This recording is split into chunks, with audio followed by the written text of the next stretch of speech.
السلام علیکم ورحمۃ اللہ وبرکاتہ۔ ابھی میں ایک کلپ مجھے کسی نے بھیجا ایک علامہ صاحب کا کہ وہ شیعوں کے حوالے سے بات کرتے ہوئے کہہ رہے تھے کہ شیعہ اور سنی کا جہاں پر اختلاف ہے تو دیکھیں اس میں کوئی ایسی کوئی بات نہیں ہے، ہر ایک امن کے ساتھ رہے اور ہمیں دوسروں کا احترام کرنا چاہیے، کسی کی توہین نہیں کرنی چاہیے۔ تو دیکھیں یہ باتیں تو بہت اچھی ہیں کہ شیعہ سنی میں کوئی اختلاف نہیں اور آپس میں احترام کرنا چاہیے۔ اس میں میں اللہ کا لاکھ لاکھ شکر ادا کرتا ہوں کہ اب اس طرح کی انتہائی کٹر مذہبی لوگوں کی طرف سے ہی باتیں آنا شروع ہو گئی ہیں۔ پہلے ہم جب کر رہے تھے تو ہمیں طرح طرح کے تانے دیے جا رہے تھے، لیکن اب ایسے مذہبی لوگوں کی طرف سے بھی باتیں ہو رہی ہیں کہ جن کے مکتب نے پوری کتابیں لکھی ہیں شیعہ کی تکفیر کے اوپر۔ اور اب میں یہاں پہ کچھ زیادہ نام نہیں لوں گا ورنہ پھر بات وہیں سے شروع ہو جائے گی کہ آپ نے یہ نام کیوں لے لیے، اور میں نے بہت ساری ویڈیوز میں نام لیے، لیکن یہاں صرف ہم یہ بات کر رہے ہیں کیونکہ یہ موضوع نہیں ہے، ورنہ میں اس پہ انشاءاللہ مزید تفصیلاً بھی ویڈیو ریکارڈ کر لوں گا کہ کون کون سے علماء اور کون کون سی کتابیں۔ یہاں ہم بات یہ کر رہے ہیں کہ شیعہ سنی اختلاف میں تکفیر کا جو پہلو ہے، جو کفر کا جو فتویٰ ہے، وہ میرے نزدیک کیوں غلط ہے، اور یہ جو دیا جا رہا ہے یا لوگ دیتے ہیں اور کتابوں میں جو لکھا ہوا ہے اس کی وجہ کیا ہے۔ دیکھیں شیعہ پر میں آپ کو واضح لفظوں میں بتاؤں کہ یہ جو تکفیر کہتے ہیں نا، کافر قرار دینا، کفر کا فتویٰ، تو شروع دور سے لے کر یعنی مسلمانوں کی جب سے فقہ تدوین ہوئی ہے، امام اعظم ابو حنیفہ کے زمانے میں 150 ہجری آپ کی وفات ہے، دوسری صدی لے لیں، دوسری صدی سے لے کر چونکہ تیسری صدی کے اندر امام بخاری ہیں 256، دوسری تیسری چوتھی پانچویں چھٹی اور ساتویں، تو یہ تقریباً کوئی 500 سال یا 600 سال کا جو زمانہ ہے جہاں جب فقہ لکھی گئی ہے، اور سنیوں کے تمام اس وقت کے جو دوسری تیسری صدی کے علماء ہیں جو بڑے جید علماء شمار ہوتے ہیں، امام ابو حنیفہ سے لے کر امام مالک، امام شافعی، امام احمد بن حنبل، امام اوزاعی، سفیان ثوری، اور ہمارے اہل تشیع کے جو فقہ ہے، اس وقت سے لے کر 7ویں 8ویں صدی تک کسی ایک عالم نے بھی شیعہ کی تکفیر کا فتویٰ نہیں دیا کہ شیعہ کافر ہے، یا اس کو نام لے کر ایک خاص فرقے کا نہیں بولا، نہیں کہا گیا آپ پڑھ لیجئے آپ کو نہیں ملے گا۔ تو پھر یہ کہاں سے شروع ہوا؟ لیکن آپ دیکھیں نا، اختلاف تو پہلے بھی تھے، جنگیں بھی ہوتی رہی ہیں، حکمران بھی تھے موجود، حکومتیں بھی رہی ہیں، تو فتوے نظر نہیں آئیں گے آپ کو۔ 8ویں صدی کے اندر ابن تیمیہ جو کہ سلفی مذہب کے جنہیں بانی کہا جاتا ہے اور جو حنبلی تھے، یعنی احمد بن حنبل رحمہ اللہ کی فقہ کی پیروی کرتے تھے، اس میں بھی وہ اپنے ایک آزاد رائے رکھنے والے، زیادہ انہی کے مسلک پہ انہوں نے فتاوے دیے ہیں، مگر ابن تیمیہ کا اپنا ایک منہج ہے ان کی فقہ کا مطالعہ کرنے والے یا مجموع الفتاوی کو سمجھنے والے، کہ وہ بعض اوقات چھوٹی چھوٹی چیزوں کے اندر بھی کتنے شدت پہ چلے جاتے ہیں۔ تو ابن تیمیہ وہ پہلے شخص ہیں کہ جنہوں نے شیعہ پہ کفر کا فتویٰ لگایا اور شیعہ مکتب کی تکفیر کر دی، بلکہ کہا کہ جو انہیں مسلمان مانتا ہے وہ بھی کافر ہے، اور ساتھ میں یہ بھی کہا کہ ان کو قتل کرنا ضروری ہے اور یہ اسلام سے خارج ہے، شیعہ کے اوپر فتویٰ لگایا۔ یہ پہلے شخص ہیں، اور پھر ان کے بعد پھر محمد بن عبد الوہاب نجدی جو آل سعود کے سعودی عرب کے جو مذہبی رہنما کہے جاتے ہیں۔ اس کے علاوہ آپ کو شیعہ کی تکفیر کے فتوے نہیں ملیں گے۔ پھر بعد میں تو ہمارے ہندوستان پاکستان میں شروع ہوئے نا، وہیں سے ایجادات ہوئی ہے، وہیں سے ہمارے ہاں سارا، کبھی ہمارے ہاں جو مذہبی جو سوچ ہے وہ مصر سے آتی ہے اور کہیں پر سعودی عرب سے آتی رہی ہے، امپورٹ ہوتی رہی ہے۔ ہمارے ہاں جو مذہبی سوچ ہے یہ بھی امپورٹ ہوتی رہی ہے، یہ یہاں کی پیداوار نہیں ہے۔ تو جب وہاں سعودی عرب میں یہ انقلاب آیا آل سعود کا، تو اس کے بعد تو ہمارے ہاں ہندوستان اور پاکستان میں اس میں فتوے شروع ہو گئے، اور جب پھر ایران کا انقلاب آیا تو باقاعدہ اس میں لڑائیاں شروع ہو گئی کہ جی اب ایران کا انقلاب آ گیا تو پاکستان اس میں، اور یہاں پر ایک نفرت کی چنگاریاں ایسے شروع ہوئیں اور لڑائی جھگڑے اور شیعہ کی تکفیر، کافر کافر کے نعرے، اور اسی کے ساتھ جب پاکستان میں ہم مسلمانوں میں کچھ ہوتا ہے تو انڈیا کے مسلمانوں پر اس کا آٹومیٹکلی اثر ہوتا ہے۔ اس کے علاوہ دنیا میں کسی بھی جگہ آپ دیکھ لیجئے، کہیں پر بھی شیعہ کی تکفیر کا جو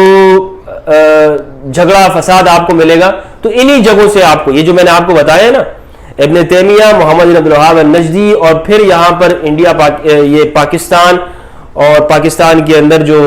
بیرونی جو مذہبی مداخلتیں ہیں، یہ اس کی وجوہات ہیں. ورنہ تو جو ہمارا اسلام کا بنیادی جو لٹریچر ہے، فقہ حنفی، فقہ مالکی، شافعی، حنبلی، اس میں کسی بھی طرح سے تکفیر موجود نہیں ہے، کہیں پر نہیں. ایک بات تو یہ آپ نے سمجھ لی، یہ میں نے آپ کو بڑی بنیادی وجہ بتائی ہے، اس کو آپ سمجھ سکتے ہیں کہ شیعہ کی تکفیر کا آغاز کب ہوا. اب اس کا حل کیا ہے؟ اس کا حل یہ ہے کہ قرآن، سنت، صحیح سنت، احادیث طیبہ اور ہماری جو پہلی جو شروع دور کی جو ہماری جو فقہ لکھی گئی ہے، اس میں جو مسلمانوں کی مجموعی صورتحال کو دیکھتے ہوئے لکھی گئی، ہمیں اس پر اکتفا کرنا ہوگا کہ ان مسائل کے اوپر ہم آ جاتے ہیں، اور بعد کے جو زمانے کے فتنوں کے زمانے میں جو ایجادات ہوئی ہیں اس پہ ہم بات نہیں کریں گے، اس کو ہم نہیں مانیں گے. مثلا ابن تیمیہ کے فتوے ہیں، وہ خود متنازع ہیں. ابن تیمیہ شوافے پر کفر کا فتویٰ لگاتے ہیں، یعنی اور ان کا فتویٰ دیکھیے کہ صرف اس بات کے اوپر ابن تیمیہ فتویٰ لگا رہے ہیں کہ اگر ایک شافعی نماز سے پہلے بلند آواز سے نماز کی نیت کرتا ہے، نیت بالجہر کرتا ہے، اور وہ اس کو چھوڑتا نہیں ہے، اس کو پہلے تو بلاؤ، توبہ کرواؤ اس سے کہ یہ کام کرنا چھوڑ دو، اور اگر پھر بھی وہ کرتا ہے تو اس کو قتل کر دو. نماز کے لیے بلند آواز سے نیت کرنے پر ابن تیمیہ نے فتویٰ دیا. تو ان کی فتووں کے اندر انتہا پسندی ہے، شدت پائی جاتی ہے، اور مصر کے اندر اس پہ بھرپور کام ہو رہا ہے کہ جو تکفیریت ان کے فتووں سے آئی ہے، اس کی جگہ پر اسلام کی جو شروع دور کی جو سوچ ہے یا شروع دور کی جو تعلیمات ہیں انہیں عام کیا جائے، جس سے یہ سارے کے سارے فتنے پیچھے ہٹ جائیں گے. چونکہ آپ دیکھیں کہ اس شیعہ سنی کی وجہ سے ایک تو غیروں نے بڑا فائدہ اٹھایا اور مسلمانوں کو آپس میں لڑایا، مسلمانوں کا خون اتنا بہا ہے کہ آپ مزید اس کا تحمل نہیں کر سکتے، اس نقصان کو برداشت نہیں کر سکتے. تو جتنی جلدی ممکن ہے شیعہ سنی آپس میں ان باتوں کو طے کر لیں کہ ہم نے قرآن و سنت کی ان باتوں کے اوپر آ جانا ہے اور آپس میں اتفاق کر لینا ہے، ایک دوسرے کو کافر نہیں قرار دینا، اور جو لوگ تکفیر کرتے ہیں انہیں وہ خود بخود ایسے فلٹر ہو جائیں کہ ان کو لوگ عوام کہتے ہیں کہ ان کا اسلام سے تعلق نہیں ہے. اس پر آنا ہوگا. تو شیعہ سنی تکفیر کا جو میں نے آپ کو وجہ بتا دی، اس وجہ میں یہ کچھ فتوے ہیں. اس کے علاوہ تاریخ کے جو اختلافات ہیں وہ تو اختلافات رہیں گے، وہ اختلافات کبھی ختم نہیں ہو سکتے. مثلا سقیفہ بنی ساعدہ میں کیا ہوا ہے، حضرت ابوبکر صدیق رضی اللہ عنہ اور حضرت مولا علی کرم اللہ وجہ الکریم علیہ السلام کی جو خلافت کے جو معاملات ہیں، خلیفہ اول، خلیفہ بلا فصل ہونا، امامت کے مسائل، فدق کا مسئلہ، صفین اور جمل کے تنازعات، مشاجرات صحابہ، یہ سارے ہمیشہ رہیں گی یہ باتیں، اور اس میں کسی کا موقف کسی بھی طرف رہ سکتا ہے. یعنی شیعہ اگر یہ کہیں کہ خلیفہ حضرت علی کرم اللہ وجہ الکریم ہے، سنی کہیں خلیفہ بلا فصل ابوبکر صدیق ہے، تو یہ کوئی جھگڑے کے مسائل نہیں ہے، یا قرآن کے مسائل نہیں کہ جس کی وجہ سے لڑا جائے گا. قرآن کے احکامات کی میں بات کر رہا ہوں. تو ان چیزوں پر لڑائی جھگڑے نہیں ہو سکتے ہیں. امامت کے مسئلے پر اگر کوئی ایک سنی اس کو کہہ رہا ہے کہ میں معصوم نہیں مانتا ہوں، تو کوئی لڑائی جھگڑے کا نہیں ہے، عقیدے کا، کفر کا نہیں ہو جائے گا. اس کے اوپر جو بات سوسائٹی میں اور سماج میں خراب پیدا کرے گی وہ یہاں پر ہے کہ آپ شیعہ پہ جب فتویٰ لگائیں گے کفر کا، آپ کہیں گے کہ ان کا قتل کرنا واجب ہے، تو آپ مجھے بتائیے سوسائٹی امن کے ساتھ کیسے رہے گی؟ اور یہ جب ہماری کتابوں کے اندر موجود ہوں گی اس طرح کی باتیں، اور اسے نقل کیا جائے گا اردو کے اندر ٹرانسلیشن، اور پھر یہ بھی نہیں کہ تحقیق کے لیے بلکہ باہر سے آپ کو اشارے کیے جائیں گے کہ آپ نے یہ فتوے دینے ہیں، تو امن کیسے آئے گا؟ تو کچھ چیزیں ہماری سیاست کے ساتھ، کچھ ملک کے ساتھ، کچھ ہمارے رویوں کے ساتھ جڑی ہوئی ہیں. یہ پورا ایک قوم بننے کی طرف اگر ہم جائیں گے انشاءاللہ عز و جل، ہمارے علماء کرام اس پہ مل بیٹھیں گے، تو یہ ساری چیزیں سامنے آئیں گی کہ کون کون سی وجوہات ہوئی ہیں، ان کتابوں کے حوالے سے کیا موقف ہونا چاہیے. ابن تیمیہ کے حوالے سے میں نے آپ کو بتا دی متنازع شخصیت ہے.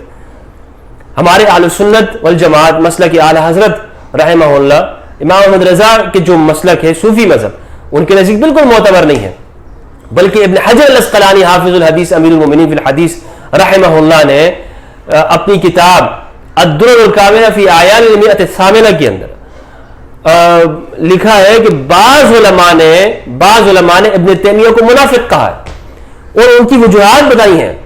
کہ ابن تیمیہ کی اس لیے کہا ہے کہ انہوں نے کہا کہ حضرت علی بچپن میں اسلام لائے تھے اور بچپن کے اسلام کو قبول نہیں ہے. ابو بکر صدیق بوڑھے تھے اور بوڑھے کا کیا پتہ ہوتا کہ صحیح کیا ہے غلط کیا ہے. اسی طرح حضرت عثمان وہ اپنی خواہش کی پیروی کرنے والے تھے. حضرت علی وہ 17 جگہوں پر وہ قرآن کی خلاف ورزی کی معاذ اللہ. اس طرح کی چیزیں یہ ابن تیمیہ کی گنوائی ابن حجر اسقلانی کی اور کہا کہ علماء نے کہا کہ یہ منافق ہے. تو اتنے متضاد شخصیت, اتنے متنازع شخصیت کی وجہ سے ہم امت کے بڑے مجموعے کو اہل تشیع کو کافر قرار دے دیں صرف اس وجہ سے کہ ابن تیمیہ نے کہا ہے, اور ابن تیمیہ پر اہل سنت کے علماء کے کفر کے فتوے موجود ہیں. تو اس ایک شخصیت کی وجہ سے امت میں اتنا بڑا فتنہ اور فساد برپا ہوا ہے ابن تیمیہ کی وجہ سے. تو آج ہم نے ان کے فتووں کو نہیں لینا ہے. میں نے آپ کو بتایا کہ شوافع پہ ان کا کفر کا فتویٰ موجود ہے. مجموع الفتاوی کی جلد 2 کے اندر آپ کتاب الصلاۃ میں جا کے دیکھ لیں, موجود ہے آپ کو الجہر بالنیت کے عنوان سے. تو میں آخر میں یہ بات گزارش کروں گا کہ اس ویڈیو کو ہم نے اس اعتبار سے لینا ہے کہ ہم اپنی سوسائٹی کے اندر کس طرح سے باہمی ہارمنی کے ساتھ رہ سکتے ہیں, اور دوسروں سے مذہبی اختلاف رکھتے ہوئے کہ آپ کا حق ہے کہ ہم دوسروں سے اختلاف کریں, ان کو برداشت کریں, ان کو سنیں, اور ان کی جو ان کا حق ہے وہ ہم دینے کی کوشش کریں. اللہ تعالیٰ سے دعا ہے کہ پروردگار اس امت کو اتحاد نصیب فرمائے اور آپس میں یکجہتی اور وحدت عطا کرے, تاکہ ہم دنیا میں پھر سے ایک عظیم ملت بن کے ابھریں اور دنیا کو امن اور سکون دیں. والسلام علیکم ورحمۃ اللہ وبرکاتہ.